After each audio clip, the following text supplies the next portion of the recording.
Grupo de Estudos, Pesquisa e Extensão em Medicina Veterinária, o GPMEV. Antes de iniciarmos, quero recordá-los de alguns recadinhos, né? O primeiro deles é que eu peço a gentileza de que vocês mantenham os microfones e as câmeras desligados durante a apresentação. O segundo recadinho é que vocês não se esqueçam de assinar a lista de presença. A lista de presença, né, o formulário da lista de presença, ele vai ser liberado durante a palestra. Então, fiquem atentos aos links no chat e não se esqueçam de preencher corretamente a lista de presença. Bom, hoje é com grande orgulho, com grande alegria que eu trago para vocês o nosso palestrante, Carlos Henrique Lima, Imperador. O Carlos é um grande colega, nós trabalhamos juntos, né, fomos colegas de laboratório, então é uma alegria muito grande convidar o Carlos para estar aqui trazendo um pouco do conhecimento dele para a gente. O Carlos possui graduação em Ciências Biológicas pela Universidade Estadual Paulista Júlio de Mesquita Filho, a Unesp. Ele é mestre em Biologia Celular e Estrutural na área de Biologia Celular na Universidade Estadual de Campinas, a Unicamp, e tem experiência em Biologia Celular com ênfase em citogenética e epigenética de triatomíneos. Carlos, seja muito bem-vindo, muito obrigada por ter aceito o nosso convite, é uma alegria muito grande, é um orgulho muito grande ter você aqui. E fique à vontade, agora a apresentação é toda sua. Obrigado. Boa noite a todos. Eu quero, antes de mais nada, agradecer à doutora Deriane pelo convite. Como ela mesma disse, nós somos grandes colegas, trabalhamos juntos há longa data, então eu fico lisonjeado em poder vir aqui compartilhar um pouco do que eu sei com futuros profissionais. A doutora Deriane me convidou aqui para falar um pouco sobre a doença de Chagas, que eu não sei como que é o enfoque no curso, mas é uma coisa extremamente importante para o futuro profissional, tanto o profissional que vai lidar com a parte veterinária, como o profissional que vai trabalhar numa equipe multidisciplinar, que é uma doença que a gente tem visto um aumento da sua ocorrência, e por se tratar de uma doença negligenciada, a gente tem muitas dificuldades nos avanços relacionados a ela. Tá? Se vocês tiverem dúvidas, vocês podem mandar no chat, no final eu tento responder todas. Eu vou começar a palestra dando uma introdução básica do que é e quando foi descoberta a doença de Chagas. Como a gente sabe, a doença de Chagas foi descoberta por Carlos Chagas no ano de 1909, há muito tempo atrás, há mais de um século atrás. A gente vê que essa é uma doença que já é muito antiga, já é bem estabelecida pela medicina, pela veterinária, por tudo que ela afeta. A gente tem o primeiro caso, que é essa senhora, a dona Berenice, que o primeiro caso descrito, inclusive quase rendeu ao Carlos Chagas o prêmio Nobel. Ela não faleceu de Chagas, ela foi detectada portando essa doença com 2 anos de idade, só que ela faleceu aos 72. Então, é uma doença que não apenas é negligenciada, mas como ela não é uma doença que causa um óbito agudo, ela é uma doença que as pessoas tendem a não ter um certo olhar mais cuidadoso com ela. Ela é uma antroponose, ou seja, ela é uma doença parasitária causada por um protozoário nos seres humanos e em alguns animais vertebrados. A gente chama ela de tripanossomíase americana, tá? É um dos nomes que vocês vão encontrar. Por quê? Porque o protozoário que causa essa doença, ele está vinculado, ele estava há muito tempo atrás, vinculado exclusivamente às Américas, especificamente às Américas Latinas. Hoje não é mais esse quadro que a gente tem. Devido às migrações humanas, o protozoário viajou junto com a humanidade. Então, hoje você já tem casos de tripanossomíase americana em todos os redores do mundo. Tá?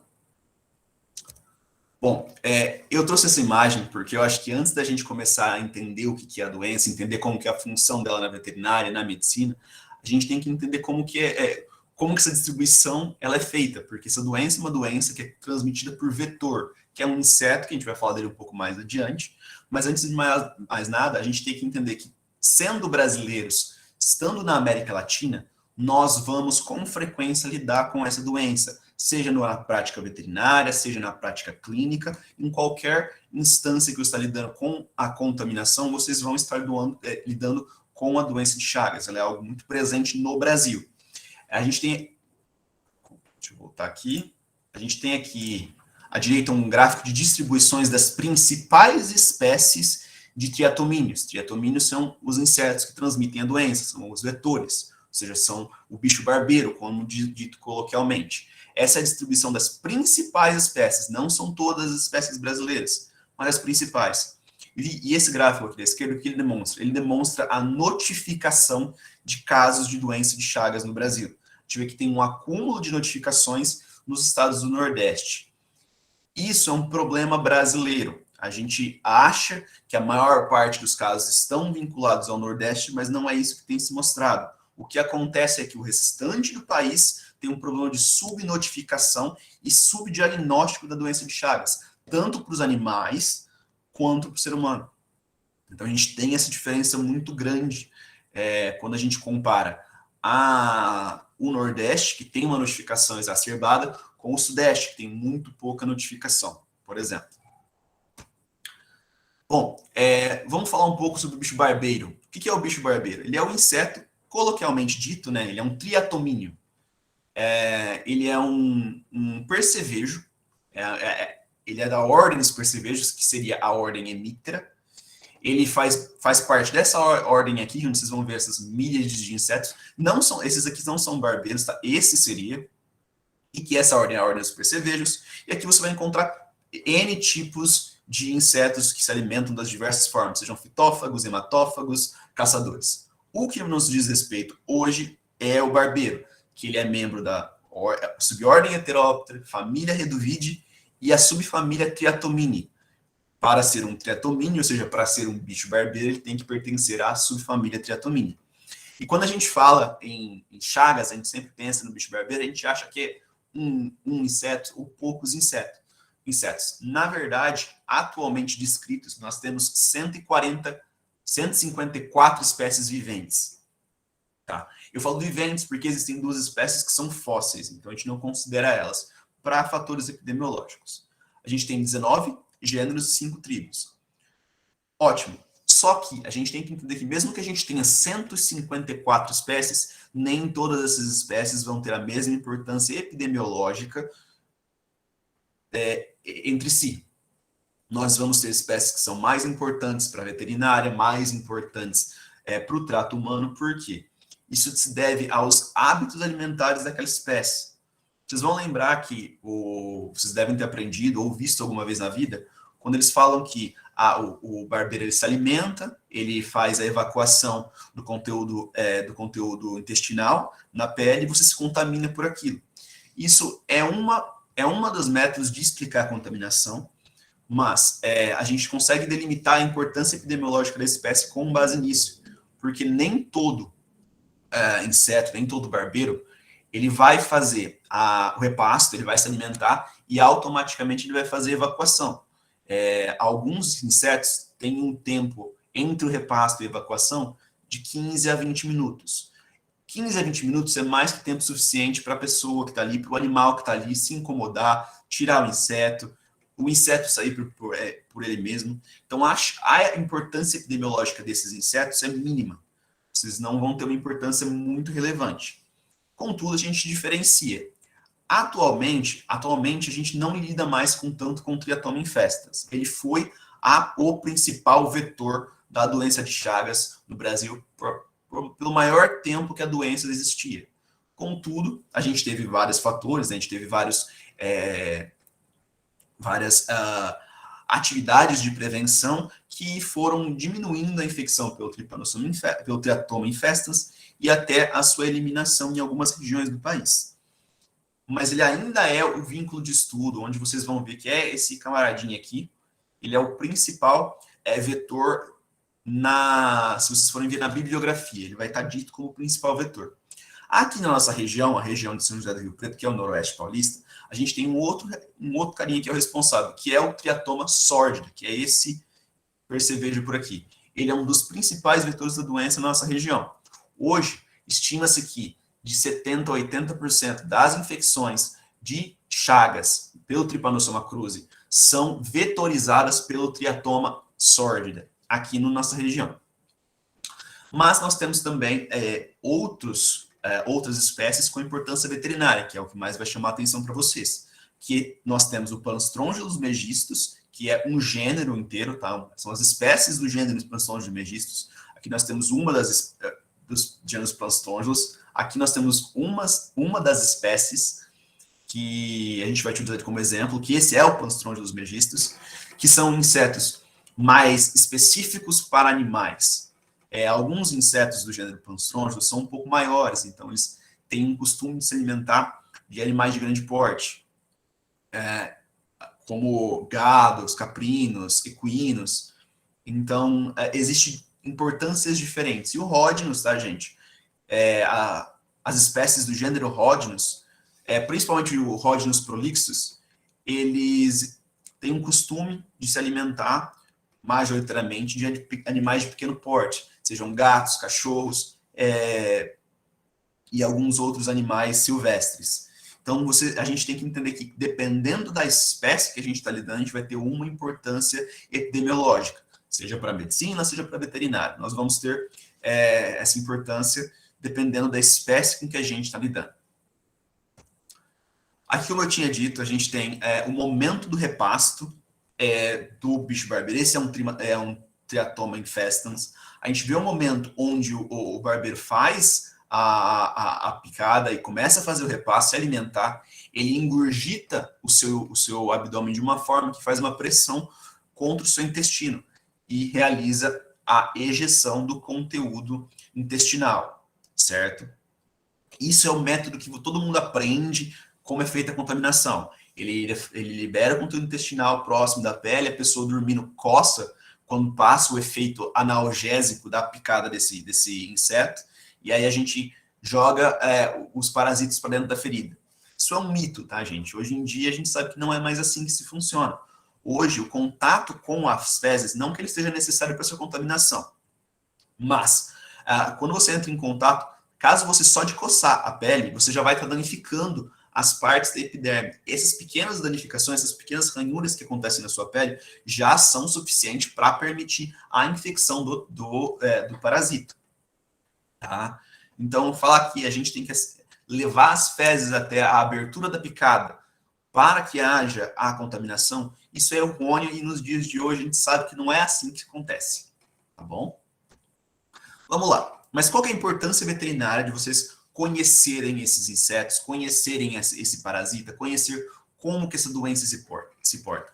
A primeira coisa que a gente tem que lembrar é que ela é uma doença infecto-contagiosa e ela tem uma importância epidemiológica para a saúde pública no geral, certo? Eu estou seguindo as imagens para elucidar para vocês como isso funciona, como que esse parasita se infecta, se liga nos tecidos. Aqui a gente tem um momento de inflamação aguda, onde a gente tem uma quantidade muito grande de neutrófilos, e isso tem infecção do parasita. E nessa outra imagem a gente tem basicamente a forma de encistamento. O que é? O parasita ele invade células musculares, ali ele troca para uma forma latente, onde ele fica se reproduzindo, e ele fica nessas formas de cisto. Por isso que a gente fala que ela é uma doença crônica e dificilmente a gente consegue curar essa doença. A gente não tem essa capacidade nos dias de hoje. Para a gente entender como que isso funciona. E aí a gente tem que lembrar, quais são os animais vertebrados que também podem ser contaminados com essa doença? A gente tem os cachorros, os gatos, roedores, gambás, os porcos domésticos. Essas espécies, elas são reservatórias do parasita. O que isso significa? Isso significa que na natureza, ou até no contato próximo ao ser humano, a partir do momento que a gente tem um animal desse contaminado, a gente pode aumentar a chance de contágio humano. Ou seja, vamos supor que a gente tem um cachorro contaminado com a doença de Chagas. Muitos têm animais em casa, eu tenho animal em casa. Então, caso isso aconteça, não que o cachorro vai passar para o dono, isso não acontece. Mas tendo um reservatório próximo da pessoa, caso haja a introdução do vetor, o vetor pode se alimentar desse animal, se contaminar e depois contaminar o humano. Por isso que a importância epidemiológica, principalmente para a veterinária. Porque quem vai fazer essa detecção, quem vai fazer as análises para saber se esses animais estão contaminados ou não, é o médico veterinário, certo? Existem alguns outros pontos que a gente tem que lembrar quando a gente está falando dessa doença. A gente tem que falar que uma das principais animais que se contaminam é o porco doméstico. E a gente come carne de porco. O que a gente come é a musculatura, né? É a musculatura desses animais. E caso um animal deste esteja contaminado, esteja com formas de cisto nos seus músculos, você utilize da carne sem o cozimento necessário, sem o preparo necessário, sem o tempo necessário de cozimento, é possível acontecer infecção oral. Tá? Na verdade, existiu vários casos disso já na literatura. O caso mais recente foi em Sorocaba, se eu não me engano, no ano de 2018, um frigorífico recebeu alguns porcos, um açougue recebeu alguns porcos frescos, eles não foram refrigerados da forma que deveriam ser, já foi vendida a carne para o consumidor, sem o preparo mínimo. O brasileiro tem uma mania, né, de comer carnes mais mal passadas, mesmo as carnes de porco, que deveriam ser mais bem passadas, e acabou acontecendo a contaminação de muita gente na região de Sorocaba, o que é um problema, porque a forma oral ela é um pouco mais agressiva que as demais. Mas isso a gente vai falar um pouco mais para frente. O que é interessante mostrar aqui? Foi feito um estudo no ano de 2019 no Nordeste brasileiro. O Nordeste, gente, ele é o local onde mais se tem pesquisa vinculada a chagas no Brasil. Por quê? Porque é um local de ampla ocorrência devido a eles terem uma notificação eficaz. Outros estados, outras regiões, a gente não tem uma notificação tão grande, então não tem um ímpeto muito grande de investimentos para as pesquisas e para os trabalhos relacionados com a doença de Chagas, tá bom? E eles viram lá, no Nordeste brasileiro, que obviamente eles pegaram uma pequena população e estimaram isso estatisticamente, que entre 22% e 30% e 29% dos caninos obviamente, eles estão contando tanto os caninos de canis ou caninos em situação de rua, como os caninos de famílias. Eles estão contaminados com a doença de Chagas. Isso é um problema muito grande, é um problema epidemiológico, porque quando mais animais reservatórios você tiver, mais difícil fica de você conter a doença e a sua disseminação dentro da população, dentro da região como um todo. Qual que é o problema que a gente tem enfrentado majoritariamente? Quando a gente pensa em doença de Chagas, todo mundo lembra daquelas imagens que existiam nos livros textos nos anos 2000, na década de 90, daquela casa de madeira caindo com reentrâncias, que é a casa de pau a pique, a famosa casa de pau a pique. Contudo, essa visão é uma visão ultrapassada, ela não faz mais sentido para os nossos dias atuais. Por quê? Porque os vetores estão sofrendo um processo de urbanização. O que é a urbanização do vetor? O ambiente natural do vetor são as florestas, os arbustos, os locais naturais. O que o ser humano está fazendo? Está desmatando sem limite. Com o desmatamento sem limite, esse inseto, ele migra, ele adapta-se e começa a invadir a região urbana. O que antes todo mundo pensava, não, num centro de cidade como São José do Rio Preto não vai ter barbeiros, não vai ter isso porque é um problema de saneamento básico. E hoje em dia isso estaria errado. Em São José do Rio Preto, por exemplo, já se detectaram ninhos de barbeiros em locais onde não tinha a mínima falta de saneamento. Inclusive, no ano de 2019, encontraram um ninho de barbeiros contaminados com doença de Chagas em uma residência no bairro da Redentora, aqui de São José do Rio Preto. Quem conhece, quem é daqui, vai saber, é um bairro nobre da cidade. Um ninho presente ali. E a casa maravilhosa, perfeita. Por quê? Por causa desse processo de urbanização do vetor. Além disso, com a evolução das cidades, o paisagismo também evoluiu bastante. Então é comum as pessoas, você passar em avenidas, em locais que transita muita gente, e ver grandes palmeiras, grandes árvores, uma coisa muito bonita. E realmente é. Só que nessas árvores a gente vai ter a presença de ninhos de aves. No caso das palmeiras, os ninhos de maritacas ou qualquer outras aves. Esses ninhos são lugares específicos que os barbeiros entram e fazem os seus próprios ninhos. Entendeu? São pontos de contaminação que tomam a cidade. Você não pode ter certeza que todos os barbeiros vão estar livres da doença. Porque não se tem como fazer isso, porque a gente não tem controle de qual animal está contaminado na natureza ou não. Então, a gente tem que lembrar que, hoje em dia, essa visão que a gente tinha de que só a população rural, só a população só a população que está em risco que vai se contaminar é uma noção errada. Não é mais isso que acontece. Hoje existe uma míriade de fatores que corrobora para que essa doença aconteça de forma mais ampla. Inclusive, nós temos visto um aumento no número de casos nos últimos anos. E aqui eu vou falar um pouco da epidemiologia da doença de Chagas e algumas coisas que as pessoas não gostam muito de ouvir. Primeira coisa, vamos falar da epidemiologia. A doença de Chagas é uma doença que hoje estima-se que cerca de 16 a 18 milhões de pessoas no mundo estão contaminadas, infectadas, cronicamente, tá, gente? Isso é no mundo, isso não é só no Brasil. Só que existem algumas estimativas falando que 100 milhões de pessoas estão em áreas de risco. O que seriam áreas de risco? Áreas rurais, áreas com baixo saneamento básico.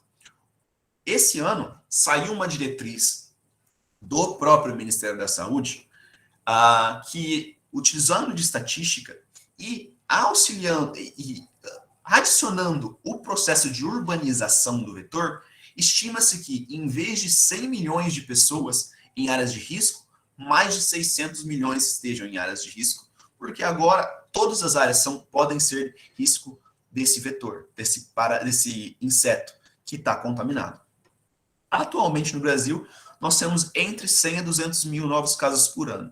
Contudo, a gente tem que lembrar, o Brasil é um país que notoriamente tem uma subnotificação de doença de Chagas, porque é uma doença de difícil busca, é difícil diagnóstico. As pessoas, existe um certo receio sobre esse diagnóstico. Então, tem que tomar um certo cuidado, temos que tomar um certo cuidado com esses números, porque há subnotificação, perfeito? E eles dizem que no Brasil a gente tem em torno de 5 milhões de pessoas contaminadas. Agora, uma coisa que a gente tem que falar que é a transmissão de áreas não endêmicas. O que é área endêmica? É a área onde normalmente tem transmissão por esse vetor, por esse parasita, que seria nas regiões nordestes, e a gente tem transmissão em áreas não endêmicas, que seria a gente considerar o sudeste. Só que hoje em dia, isso é difícil da gente dizer por causa devido, né, a essa urbanização do vetor e a presença mais íntima do vetor com a população. Contudo, existem algumas formas de transmissão que atualmente têm assustado bastante as pessoas, tá? Que é as transmissões orais, que é pelo consumo de açaí, né? Muita gente ama açaí. Aqui na região, você não vira uma esquina sem você ver 2 lojas de açaí vendendo açaí. E o açaí é sim uma fonte de contaminação para a doença de Chagas. Porque quando o açaí é feito, muitas vezes ele não é limpo da forma ideal, ele é feito aquela polpa sem uma limpeza adequada e acaba-se que tritura-se esse inseto junto, e esse trituramento manual ele não é capaz de eliminar o protozoário. Então há sim um risco muito grande de infecção pelo consumo de açaí. Contudo, o consumo de açaí que há um risco muito grande é aquele do Nordeste, onde a gente está consumindo a fresco. Aqui no estado de São Paulo, a gente recebe a polpa do açaí congelada e pasteurizada. Praticamente não existe chance de contágio a partir do momento que se teve um congelamento de longa data, se teve uma pasteurização. Já foram feitas análises nos lotes de açaí que são trazidos aqui para o estado de São Paulo. Detectaram sim a presença de traços do Trypanosoma cruzi, a presença de Trypanosoma cruzi em amostras de açaí. Contudo, é o que eu disse, amostras que não vão contaminar. O parasita está morto, ou ele não está mais ativo para poder realizar a infecção. Então, não precisem se preocupar aqui no estado de São Paulo. Vocês não vão se contaminar com o consumo de açaí. Tá? Aqui no estado de São Paulo, a gente tem dois riscos muito grandes. O primeiro é o consumo de garapa. Acho que a maioria das pessoas já ouviu falar, já foi nas feiras de Rio Preto tomar garapa. Contudo, vocês podem perceber que quando a pessoa que está fazendo passa a cana de açúcar naquele moedor, e não abre a cana gomo por gomo. Isso não é feito, porque não tem tempo hábil para isso, para ele fazer isso. E esses gomos da cana de açúcar podem ter pequenas reentrâncias onde esse inseto adora se esconder. E quando você macera ele, macera essa cana nesses moedores, o inseto vai junto. E vai o inseto, vai o barbeiro, vai o protozoário, vai tudo. E aí acontecem as contaminações. Aqui na região de Rio Preto, nós já tivemos surtos de contaminação aguda de doença de Chagas devido ao consumo de garapa, que não foi feito da melhor forma possível, não foi feito da forma mais higiênica possível. Então, é um problema a ser cuidado. Não é uma coisa que vai ser frequente, mas a gente tem surtos de vez em quando aqui na região.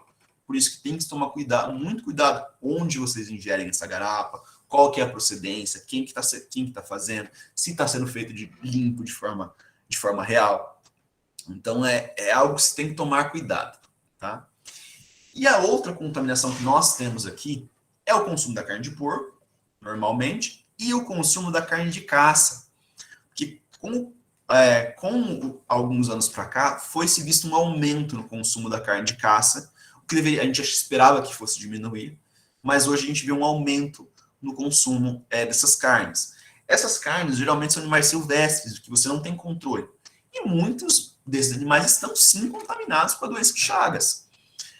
E as pessoas que vão comer essas carnes de caça não têm o cuidado necessário para cozinhar essa carne de uma forma que vai eliminar esse parasito, que ele é extremamente resistente. E a pessoa come essa carne e se contamina. É uma causa muito frequente aqui na nossa região, né? Então, é algo que tem que tomar cuidado. Quem tem costume de comer carne de caça, toma cuidado, faz um cozimento ideal, faz um cozimento por longos períodos de tempo, faz a carne a vapor para conseguir eliminar esses cistos, mas é uma situação bem complicada. Como eu tinha dito, esse é o mapa de notificação da infecção na América Latina. A gente vê que a maior parte das notificações estão presentes na região norte do Brasil e na região norte do continente sul-americano. Contudo, vocês percebam que essa região em branco no Brasil, a gente diz, segundo a legenda, que não a transmissão pelo fator foi interrompida. Contudo, a gente sabe que não é exatamente isso. O problema são os casos de subnotificação. As pessoas não buscam doença de Chagas. As pessoas chegam uma pessoa de idade, mesmo uma pessoa mais nova com problemas cardíacos, muitos cardiologistas em algumas regiões não têm acesso aos testes necessários para detectar a doença de Chagas em estágio crônico. Então, você não notifica e você fica com essa defasagem de amostra que a gente tem para saber como está a distribuição da doença no país. Esse é um problema muito grande que o Brasil enfrenta. Tá? Existem alguns tipos diferentes de transmissões. Eu trouxe alguns aqui, gente. Eu não vou me delongar muito aqui, porque não é o ponto. Mas é importante a gente saber quais são os tipos de transfusão possíveis, porque vocês, como médicos veterinários, vão ter que lidar com alguns tipos de transmissão. A principal e de maior importância epidemiológica é pelo vetor. Não tem muito o que a gente delimitar a partir do que já foi falado. Né? A partir da picadura do inseto, ele vai fazer a injeção do conteúdo intestinal, e esse conteúdo intestinal está contaminado com o Trypanosoma cruzi. E ele vai fazer a infecção dependendo se ele encontrar uma entrada para o organismo ou não. Um tipo de transmissão que existiu no Brasil, existe na América Latina com frequência, é a transfusão sanguínea. Por quê? Porque em muitos lugares você não faz o teste sorológico para identificar a presença de Chagas crônico no Brasil. Eu sei que no Hemocentro da Unicamp, lá no HC, eles fazem esse teste para que você consiga fazer a doação sanguínea. Contudo, eu não sei se isso é verídico para outras regiões. Até onde eu saiba, nem todas as regiões conseguem fazer esse teste, porque não é um teste simples, não são todas as regiões que têm o equipamento, né, a capacidade e verba que o Estado de São Paulo tem.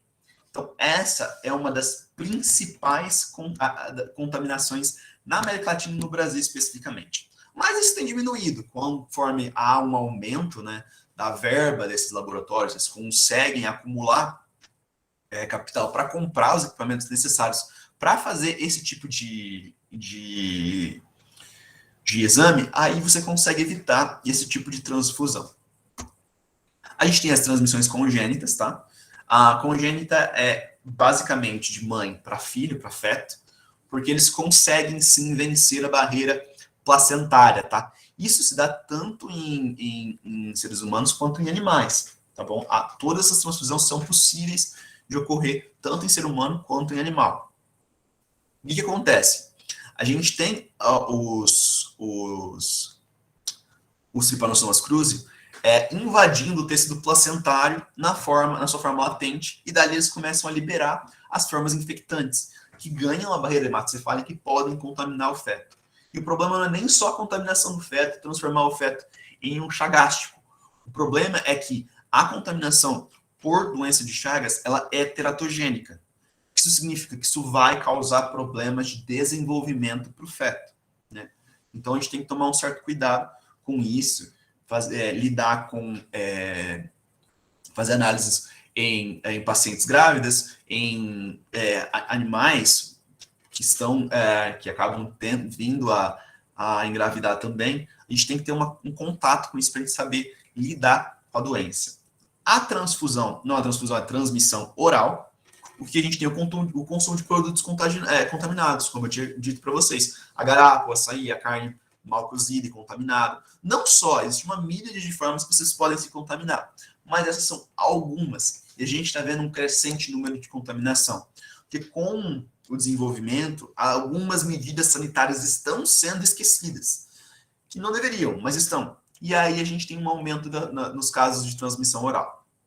E por transplante, como esses indivíduos, essas protozoários, eles têm uma forma de cisto, onde eles entram nas mais variadas células, eles têm preferência por alguns tecidos musculares. Eles têm.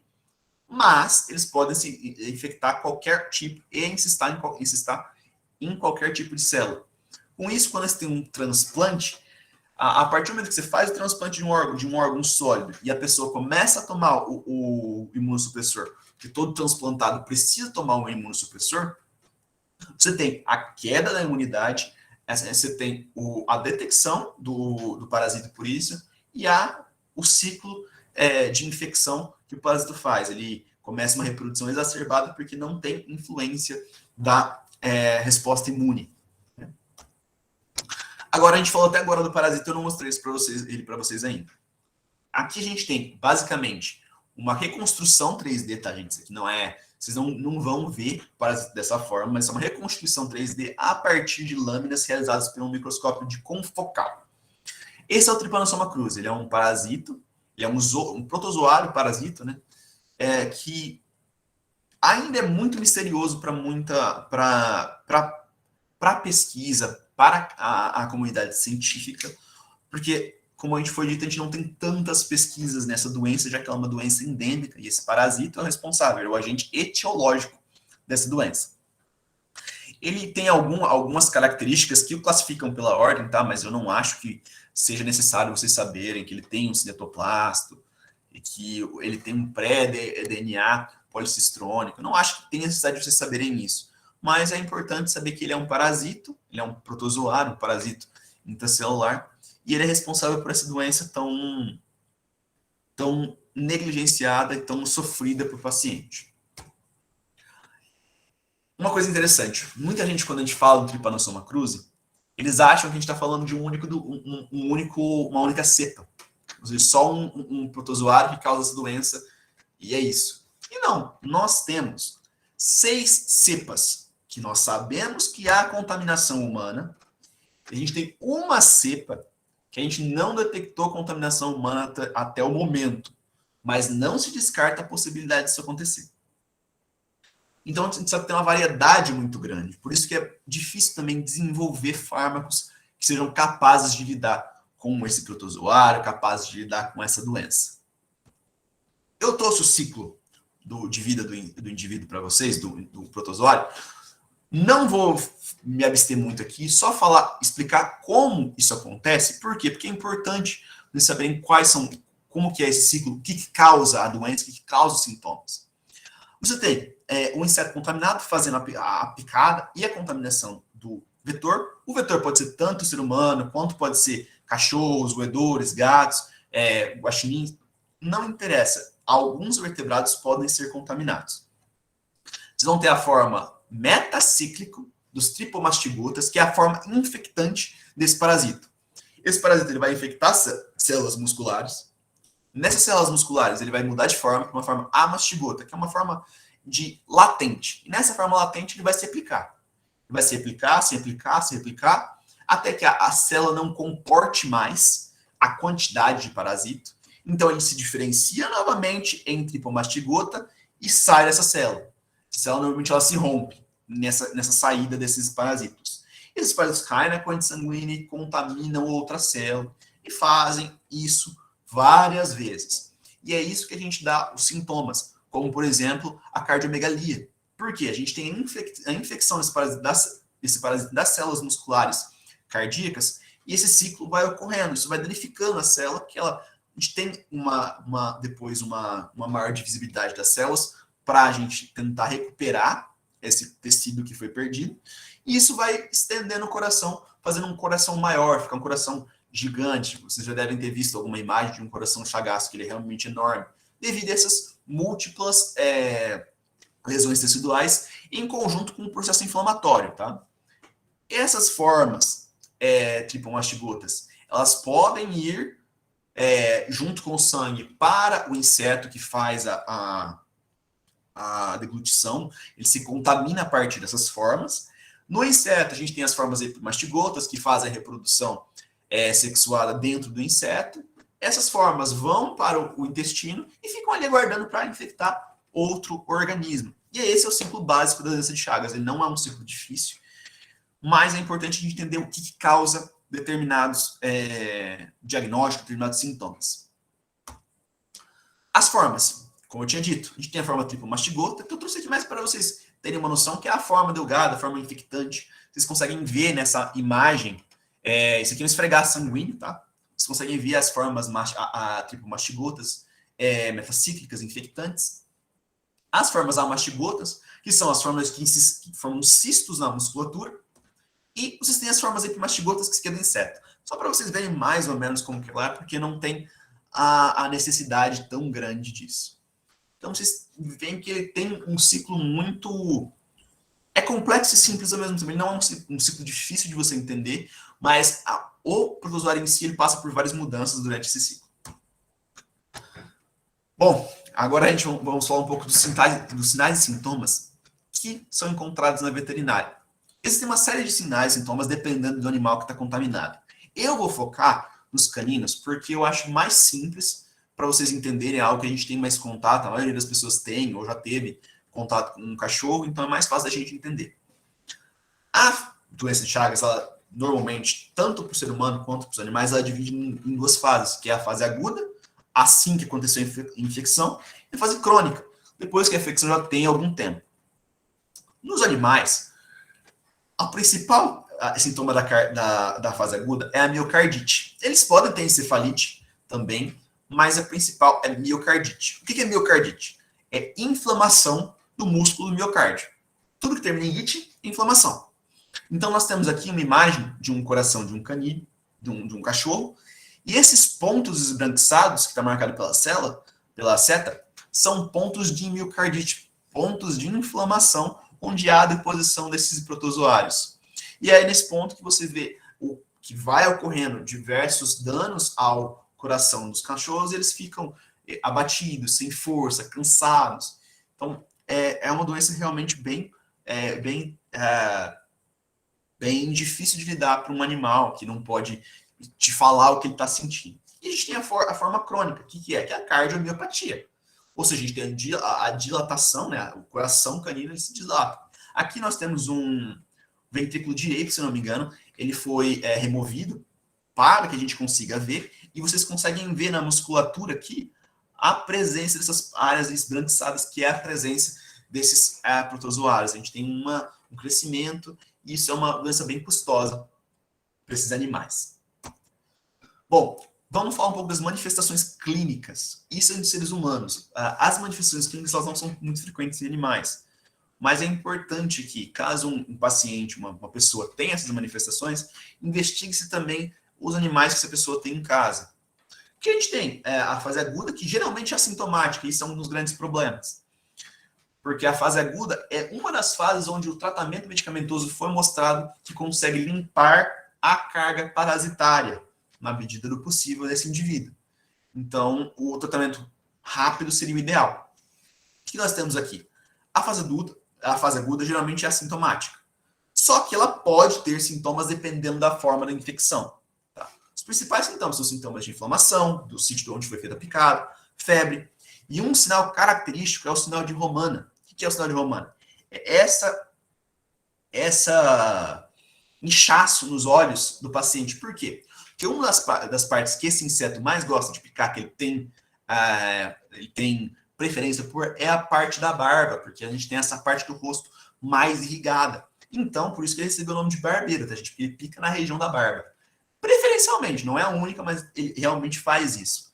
E aí você tem esse sinal de Romana, e isso é sinal clássico para que seja feita o tratamento, porque isso é uma manifestação aguda da doença de Chagas. Esse período não dura muito tempo, é de 4 a 8 semanas, e vocês veem que a partir do 90º dia a gente tem uma queda muito grande da parasitemia. Por quê? Porque agora já está na fase crônica, não precisa ter uma quantidade tão grande de parasitas presentes na circulação, no corpo e em fases infectantes. Tá?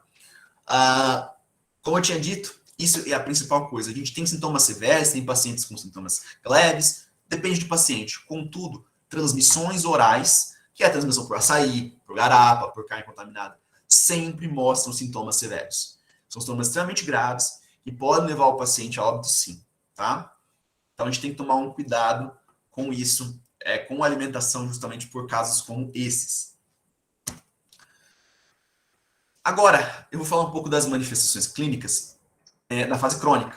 O que é a fase crônica? É a fase onde já se passou todo o processo inflamatório, a resposta imunológica inata, a gente já tem as fases de cisto latentes desse protozoário.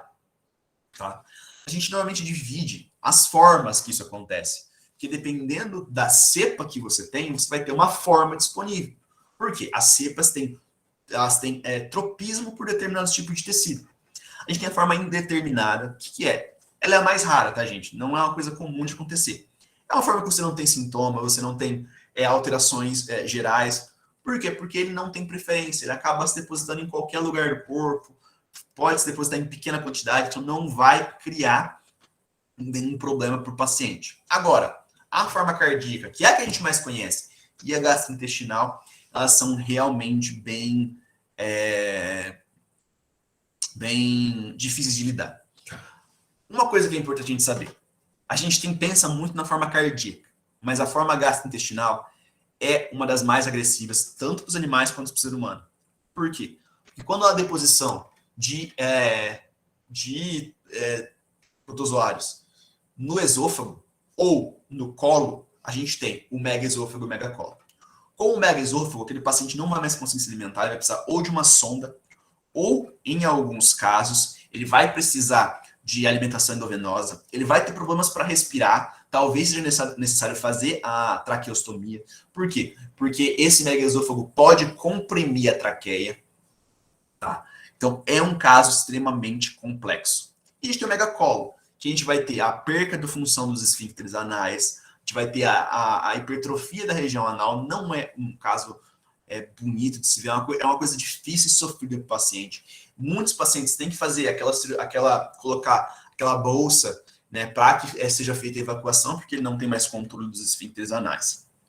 Então, É um quadro clínico muito severo que a gente tem que tomar muito cuidado. Como acontece a fisiopatologia, né? Como a gente tinha dito, a fase aguda é basicamente inflamatória.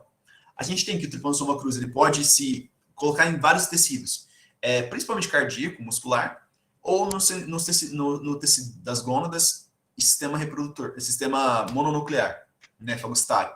Ele tem a tendência a invadir esses tecidos. Mas isso é na fase aguda. Esse momento já causa uma inflamação.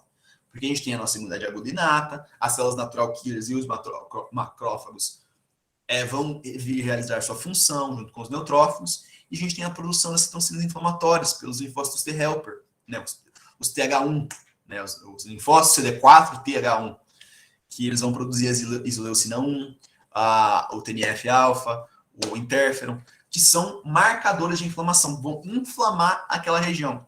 O problema disso é que essa inflamação causa dano tecidual. E a inflamação contínua causa a cronicidade da doença. Infelizmente. A fase crônica, como eu tinha explicado, é uma resposta, a resposta inflamatória, quando ela se mantém por muito tempo, ela causa o dano tecidual. Esse dano tecidual vai causar mais inflamações, mais problemas, e é aí que a gente tem o processo, a fase crônica da doença de Chagas, né? O paciente chagástico ele é um paciente inflamado.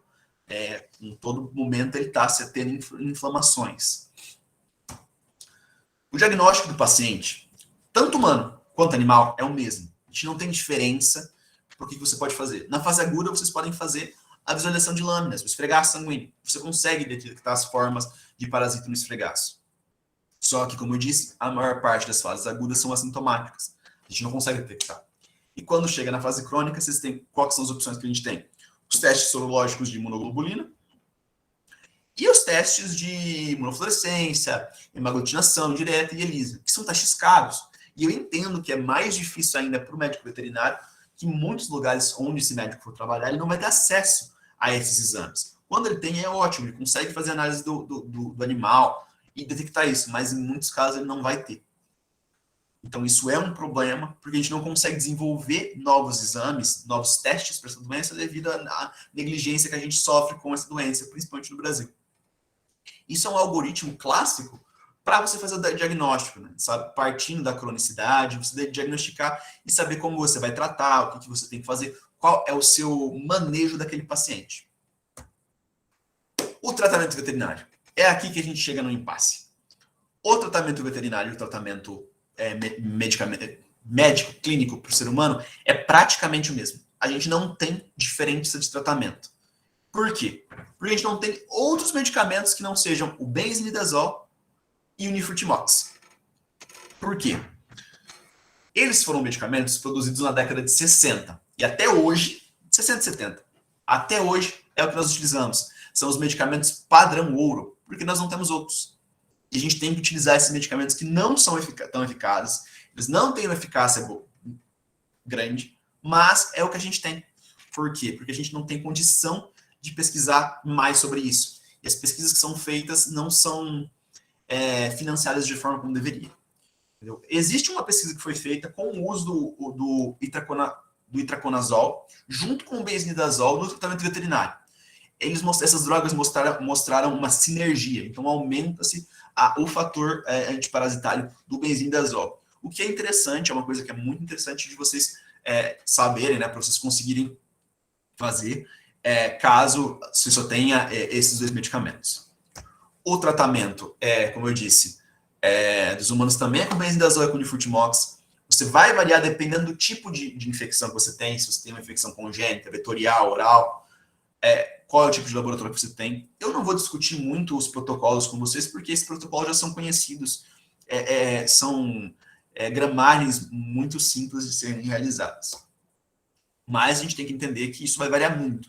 Não só com o tipo de infecção, mas com o paciente que você está usando. Criança vai tomar um valor, adulto, outro. Paciente transplantado, outro totalmente. Mas tudo nos protocolos, tá, gente? Vocês conseguem encontrar isso muito facilmente na diretriz do Ministério da Saúde sobre a doença de Chagas, que foi lançada esse ano, em 2021. Beleza, falamos do tratamento, vamos falar um pouco dos avanços na pesquisa. Até pouco tempo atrás, a gente acreditava que o parasito ele invadia e onde no tecido que ele ficasse, ele ficava. E onde ele se infectasse, era ali que ele ia ficar, era ali que ele ia fazer o ciclo dele. Contudo, foi se desenvolvido algumas tecnologias, nesse caso de imunofluorescência, onde você consegue fazer a marcação desse parasito e ver qual é o processo de cronicidade desse parasito, certo?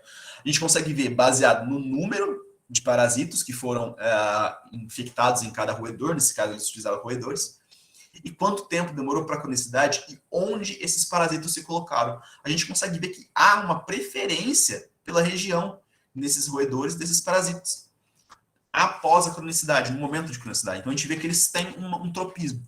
Isso é extremamente importante, porque a gente consegue utilizar medicamentações ou desenvolver medicamentações que sejam mais específicos para alguns tipos de tecido. Tá? Isso é algo que há muitos anos vem intrigando os pesquisadores. Isso é um artigo de 2018, onde esse grupo de pesquisa encontrou um caso de transmissão sexual da doença de Chagas. Não precisem se exaltar, ninguém vai achar que vai se contaminar com doença de Chagas por transmissão sexual. Acontece que isso foi descrito porque, com o passar do tempo, com a quantidade de doença que a gente ainda tem na nossa população, esses parasitos vão sofrer efeito de evolução, como nós, como todos os animais. Eles vão se adaptar. No caso, esse foi um caso de adaptação dos parasitos, onde eles conseguiram fazer a infecção por transmissão sexual. Mas não é algo que seja frequente, não é algo que vai acontecer com frequência. Mas é um alerta para que a gente dê olhos para essa doença que as pessoas não estão ligando muito. Por quê? Porque é uma doença endêmica, ela só acontece em países em desenvolvimento ou países pobres, então não se tem incentivo à pesquisa. Agora, isso é um problema muito grande, mas que trará uma solução. Como eu tinha dito no começo, os barbeiros, o vetor, ele é cosmopolita. Você vai encontrar espécies de triatomíneos no globo inteiro. Contudo, o protozoário era exclusivo da América Latina. Mas o ser humano migra. O ser humano contaminado migra. E a gente teve um influxo de pessoas contaminadas para os Estados Unidos. E hoje os Estados Unidos estão tendo um aumento muito grande de casos de Chagas no país. Inclusive, eles começaram, ainda que pouco, a financiar pesquisas na área de doença de Chagas no país.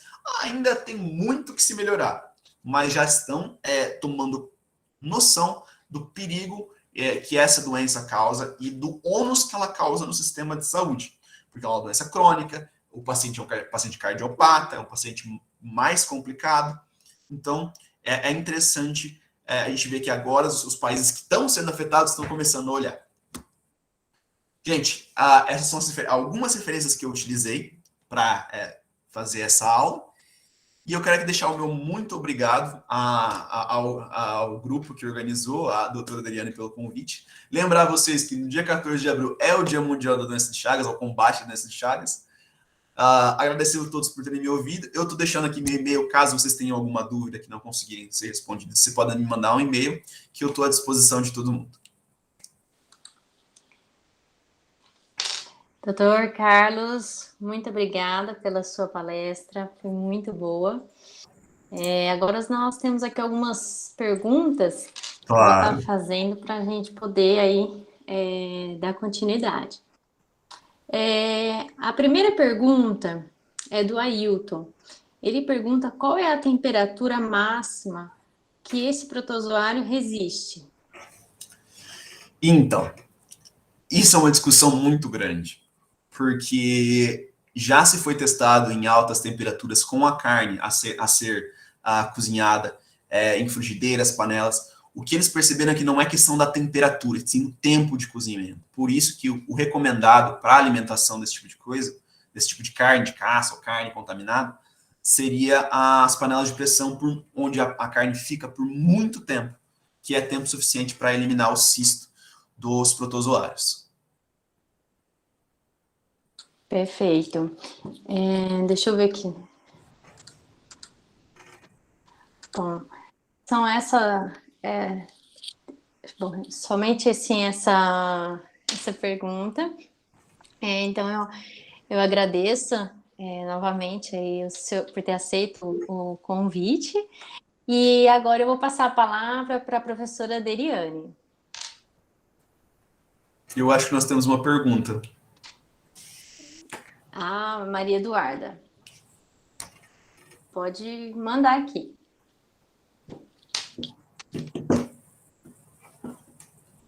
Pode perguntar, não tem problema.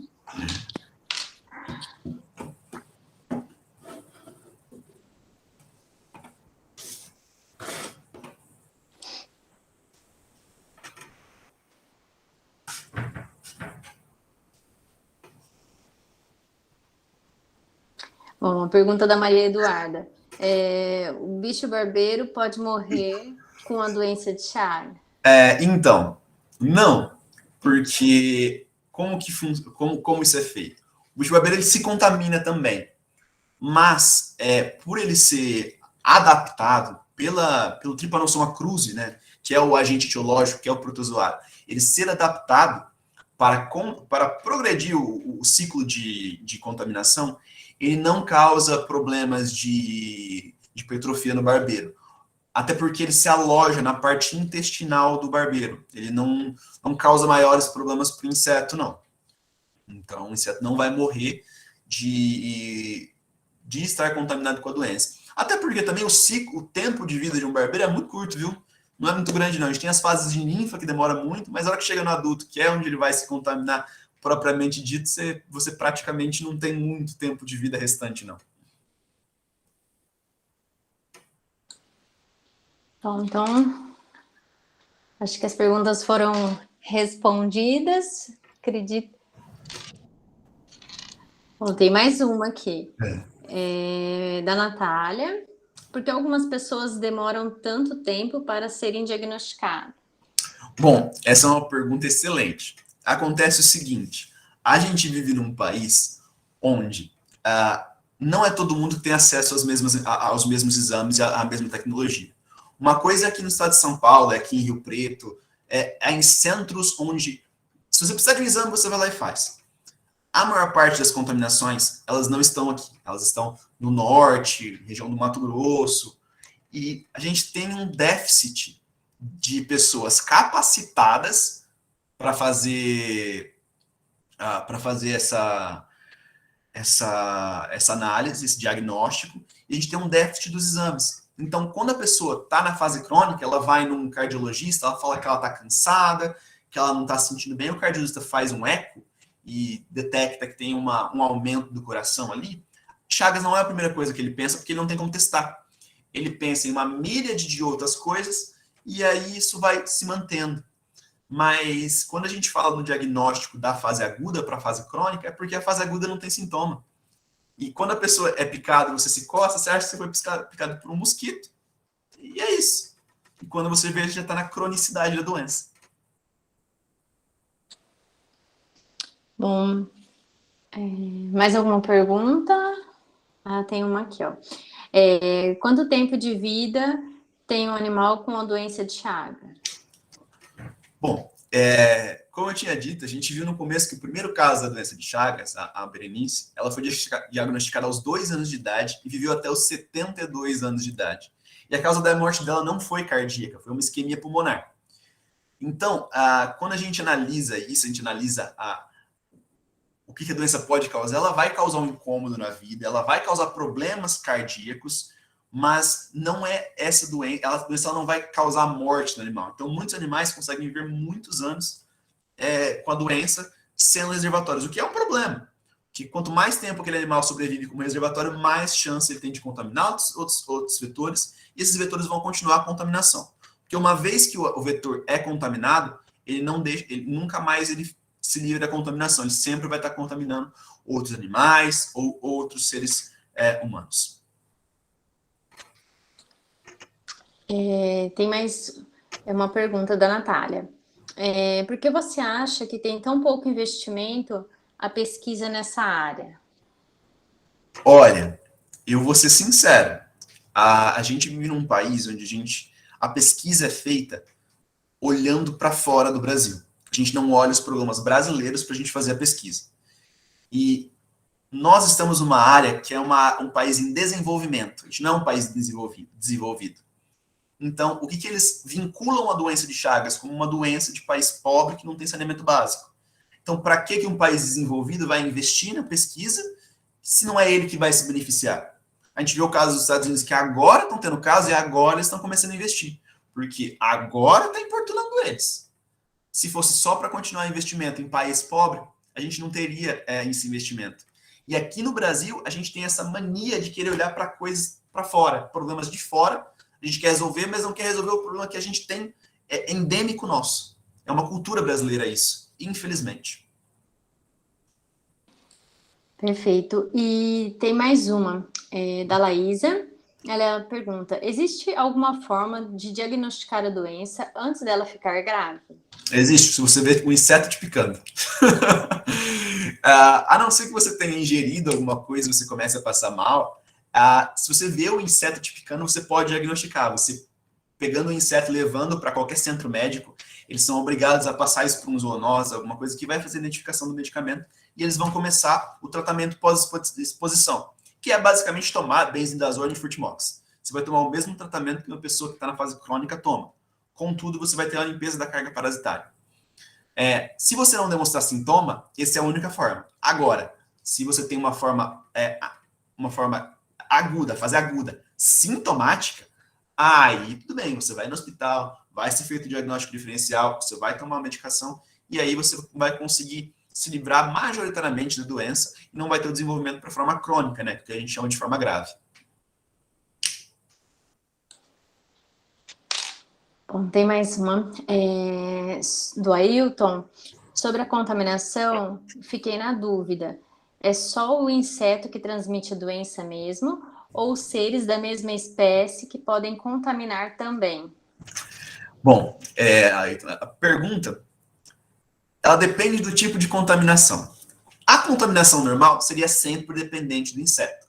Contudo, hoje, onde a gente faz transfusão de sangue, onde a gente faz a transplante de órgãos, você pode ter contaminação da mesma espécie. Você não vai passar para ninguém. A pessoa que tem Chagas, ela ativamente não vai passar para ninguém. Mas se ela doar sangue, ela pode transmitir. Se ela tiver um filho, ela pode transmitir para o feto. Entendeu? Se ela doar um órgão, ela pode transmitir para a pessoa. Agora, ativamente não vai contaminar ninguém. Não é como o Covid, que se você espirrar, a pessoa pode se contaminar.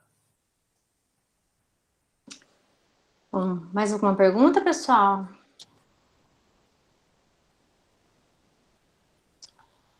Bom, então acho que finalizamos as perguntas. Bom, foi excelente. Agradeço, professor, e vou passar a palavra para a professora Deriane, então. Bom, eu quero, então, mais uma vez, agradecer ao Carlos por essa palestra tão esclarecedora. Essa palestra, Carlos, muda a nossa visão do que é o Chagas, a doença de Chagas, né? A gente tem aquela visão clássica que você falou dos livros, né? De sempre o barbeiro picando, a pessoa se coçando e colocando as fezes no local da picada. Então, eu gosto muito desse esclarecimento que você faz, que muda a nossa visão sobre a doença. Muito, muito, muito obrigada mesmo. Bom, então, pessoal, obrigada pela presença de todos. Nos vemos amanhã novamente para a nossa terceira palestra da segunda conferência do Grupo de Estudos, Pesquisa e Extensão em Medicina Veterinária, o GPMEV. Tchau, tchau, pessoal. Até amanhã.